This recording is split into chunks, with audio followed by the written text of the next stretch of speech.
साने गुरुजींच्या कथा. रात्र 39. सारी प्रेमाने नांदा. श्यामच्या गोष्टीत सुरुवात झाली. दूर कुत्री भुंकत होती. वडार लोक उतरले होते.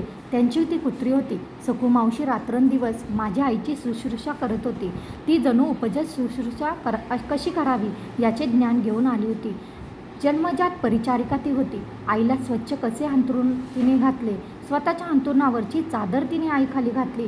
उशाला स्वच्छ उशी दिली. एका वाटीत खाली राख घालून तुंकी टाकण्यासाठी ती आईजवळ ठेवून दिली. तिच्याजवळ फळीचा तुकडा झाकण ठेवला. दररोज ती वाटी मावशी स्वच्छ करीत असे. दार लावून मावशी आईचे अंग नीट कडक पाण्याने टॉवेल भिजवून पिळून त्याने पुसून काढी.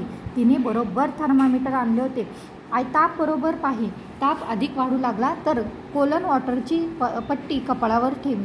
आईच्या खाली मेन कापडावर कागद घालून त्यावर आईला शौचात बसावयास ती सांगे. तो कागद मग ती काढून घेई व दुसरा घालून ठेवी. आईची जितकी काळजी घेणे शक्य होते तितकी ती घेत होती. आईला ती भात देत असे. तिने रतिबाचे दूध सुरू केले. सकाळी विरजलेले दूध रात्री ढवळी व रात्रभर विरजलेले दूध सकाळी ढवळी. ते गाळून घेई, नाहीतर त्यात लोणी यावायचे. असे ते अधमुरे ताक मावशी आईला द्यायची. येताना तिने मोसंबी आणली होती. पुरून त्यांचा रसही ती देत असे.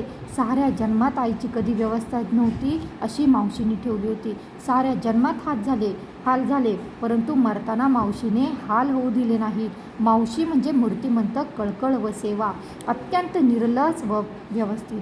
ती मथीसारखी म्याव करे. तिला आज भात नाही करे घातला, आईने विचारले. आईच्या आवडत्या मांजरीचे नाव मती होते. मती दुधानीला कधी तोंड लावित नसे. तिला थेंबर दूध घातले म्हणजे पुरत असे. मोठी गुणी मांजर. आई आजारपणात त्या मांजरीचीही चौकशी करीत असे. अक्का तिला भात घातला, परंतु ती नुसते तोंड लावी. दुधात तुपाचा भात, परंतु तिने खाल्ला नाही. खाल्ला असेल उंदीर बिंदीर, मावशी म्हणाली. नाहीतर पोटबीट दुखत असेल तिचे. मुकी बिचारी. बोलता येत नाही, सांगता येत नाही, आई म्हणाली. आईचे दुखणे वाढतच होते. दुखण्याचा पाय मागे नव्हता, पुढेच होता. मुंबईहून मोठा भाऊ 4 दिवसांची रजा घेऊन आईला भेटावयास आला होता. नुकतीच त्याला नोकरी लागली होती. रजा मिळत नव्हती. मोठ्या मिनतवारीने 4 दिवसांची रजा मिळाली. आईला पाहून त्याला भडभडून आले. आई, काय ग ही तुझी दशा? तू इकडे होतीस, काम करीत होतीस. आई, आम्ही तिकडे खुशाल खात होतो, परंतु तुला घास मिळत नव्हता, असे म्हणून तो रडू लागला.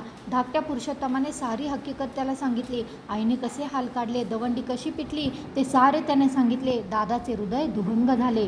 आई म्हणाली, चाललेच आहे बाळांनो. या देहाला चांगले दिले काय, वाईट दिले काय? जोपर्यंत देवाला यंत्र चालवायचे आहे तोपर्यंत ते चालणार. तू वाईट वाटून घेऊ नकोस. तुम्ही का तिकडे चैन करता? तूही दिवसभर काम करतो. तू 5 रुपये पाठवलेस, मला धन्य वाटले. तू 19 रुपयातून त्यांना 5 रुपये पाठवलेस. खरंच मुठभर मांस मला चढले. मुलाकडून आलेली पहिली मनी ऑर्डर म्हणून त्यांना आनंद झाला.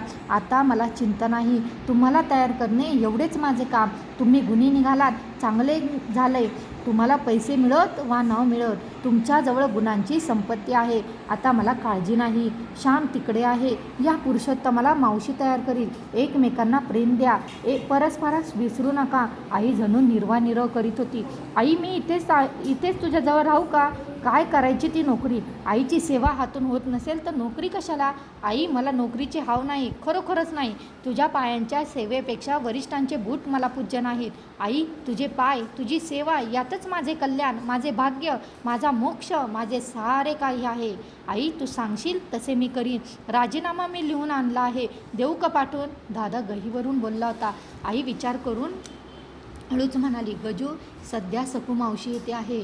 नोकऱ्या आधीच मिळत नाही. मिळाले आहे ती मुश्किलीने ती ठेव. त्यांना 5 रुपये पाठवीत जा. 2 पाठवलेस तरी चालल, परंतु दर महिन्याला आठवण ठेवून पाठव. त्यांच्या सेवेत माझी सेवा आहे. मी इतक्यात मरत नाही, तितके माझे भाग्य नाही. झिजत मी मरणार. फारच अधिक वाटले तर पुन्हा तुला बोलावून घेईन हो बाळ. दादा परत मुंबईत जावयास निघाला. अभागी श्यामप्रमाणे अभागी गजानन निघाला. आईचे ते शेवटचे दर्शन अशी त्याला कल्पना नव्हती. आईच्या पायांवर डोके ठेवले. आईच्या तोंडाजवळ त्याने आपले तोंड नेले. आईने त्याच्या तोंडावरून डोक्यावरून आपला कृश हात प्रेमाने तबतबलेला हात फिरवला. तो मंगल हात फिरवला. जा बाळ, काळजी नको करूस. श्यामला मी बरी आहे असेच पत्र लिही. उगीच काळजी नको त्याला. सारी प्रेमाने नांदा. एकमेकास कधी अंतर देऊ नका. आईने संदेश दिला. जड अंतकरणाने दादा गेला. कर्तव्य म्हणून गेला. संसार मोठा कठीण हेच खरे.